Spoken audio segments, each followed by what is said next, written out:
Hello everyone, welcome back to my YouTube channel. ಇವತ್ತು ನಾನು home made soap ಹೇಗೆ ಮಾಡೋದಂತ ತೋರಿಸ್ತಾ ಇದ್ದೀನಿ. ನಮ್ಮ ಮನೇಲಿ ಬೆಳೆದಿರುವಂಥ ಆಲೂವೇರನ್ನು ತೊಗೊಂಡಿದ್ದೀನಿ. ಆಲೂವೇರ ಚೆನ್ನಾಗಿ ತೊಳ್ಕೊಂಡು ಸಣ್ಣದಾಗಿ ಹೆಚ್ಚಿ ಮಿಕ್ಸಿಗೆ ಹಾಕ್ಕೊಂಡಿದ್ದೀನಿ.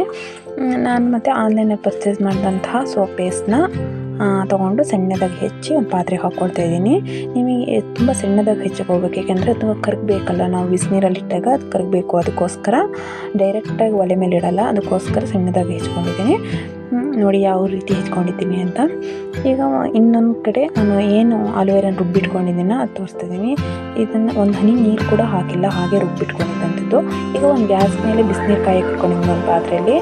ಆದಮೇಲೆ ಇನ್ನು ಈ ಸೋಪ್ ಪೇಸ್ಟ್ನ ಇಡ್ತಾಯಿದ್ದೀನಿ. ಇನ್ನೊಂದು ಪಾತ್ರೆಗೆ ಹಾಕ್ಕೊಂಡು ಸೋಪ್ ಪೇಸ್ಟ್ನ ಇಡ್ತಾಯಿದ್ದೀನಿ. ನೋಡಿ, ಒಂದು 5-10 ನಿಮಿಷ ಇದನ್ನು ಕರಗಿಸ್ಬೇಕು. ಕರಗಿಸೋಕ್ಕೆ ತುಂಬ ಟೈಮ್ ಬೇಕು, ಯಾಕೆಂದರೆ ನಾವು ಬಿಸಿನೀರು ಮೇಲೆ ಇನ್ನೊಂದು ಪಾತ್ರೆ ಇಟ್ಟು ಇದನ್ನು ಹಿಡಿದು ಹಾಕಿದ್ರಿಂದ ಸ್ವಲ್ಪ ಕರಗಬೇಕು. ಈಗ ನಾನು ಆಲೂವೇರ ಏನು ರುಬ್ಬಿಟ್ಕೊಂಡಿದ್ದೀನೋ ಅದನ್ನು ಹಾಕ್ತಾಯಿದ್ದೀನಿ. ಇದು ಚೆನ್ನಾಗಿ ಕುದಿ ಬರಬೇಕು. ಒಂದು ಸ್ವಲ್ಪ ಇದು ಕುದೀತಾ ಇರಬೇಕಾದ್ರೆ ಇದಕ್ಕೆ ನೀವು ಬೇಕಾದರೆ ಕೊಬ್ಬರಿ ಎಣ್ಣೆನ ಹಾಕ್ಕೋಬೋದು. ನಾನು ಕೊಬ್ಬರಿ ಎಣ್ಣೆ ಹಾಕಿಲ್ಲ.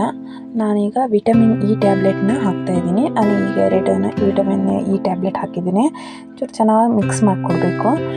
ಒಂದು ಸ್ವಲ್ಪ ಹೊತ್ತು ಇದು ಅದೇ ನೀರಲ್ಲಿ ಕುದಿಬೇಕು. ಇದಾದಮೇಲೆ ಅಂದರೆ ಲೋ ಫ್ಲೇಮಲ್ಲೇ ಇಟ್ಕೊಂಡು ಚೆನ್ನಾಗಿ ಬಿಸಿ ಮಾಡಿ. ನಾವೇನು ಸೋಪ್ ಬಾಕ್ಸ್ ಇದೆಯಲ್ಲ ಅದಕ್ಕೆ ನಾವು ಕೊಬ್ಬರಿ ಎಣ್ಣೆ ಹಚ್ಕೋಬೇಕು, ಇಲ್ಲ ಅಂದರೆ ಅಡಿಗೆ ಹಿಡಿಯುತ್ತೆ. ಅದಕ್ಕೋಸ್ಕರ ನಾವು ಅದಕ್ಕೆ ಎಲ್ಲ ಕೊಬ್ಬರಿ ಎಣ್ಣೆ ಹಚ್ಚಿಟ್ಕೊಂಡಿದ್ದೆ. ಈಗ ಇದು ಇನ್ನೂ ಸ್ವಲ್ಪ ಹೊತ್ತು ಕುದಿಬೇಕು. ಒಂದು 5-10 ನಿಮಿಷ ನಾವು ರುಬ್ಕೊಂಡಿದ್ದು ಕುದಿಲೇಬೇಕು.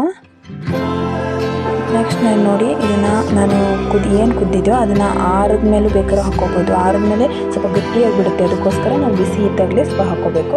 ಈಗೆಲ್ಲ ತೊಗೊಂಡು ನಾನು ಏನು ಕೊಬ್ಬರಿ ಎಣ್ಣೆ ಏನು ಹಚ್ಚಿದ್ದೀನೋ ಹಚ್ಚಿದ್ಮೇಲೆ ಅದನ್ನು ಹಾಕ್ತಾಯಿದ್ದೀನಿ. ನಾನು ಬಿಸಿನೇ ಹಾಕ್ತಿದ್ದೀನಿ, ಯಾಕೆಂದರೆ ಆಮೇಲೆ ತುಂಬ ಸ್ವಲ್ಪ ಬೇಗ ಗಟ್ಟಿಯಾಗಿಬಿಡುತ್ತೆ. ಅದಕ್ಕೋಸ್ಕರ ನೀವು ಇದ್ರ ಮೇಲೆ ಇರುವಂಥ ನೊರೆ ಬೇಕಾದರೂ ನೀವು ತೆಗಿಬೋದು, ಇಲ್ಲಾಂದರೆ ಇರಲಿ ಅಂದರೆ ಇಟ್ಕೋಬೋದು. ನಾನು ಇರಲಿ ಅಂತ ಬಿಟ್ಟಿದ್ದೀನಿ.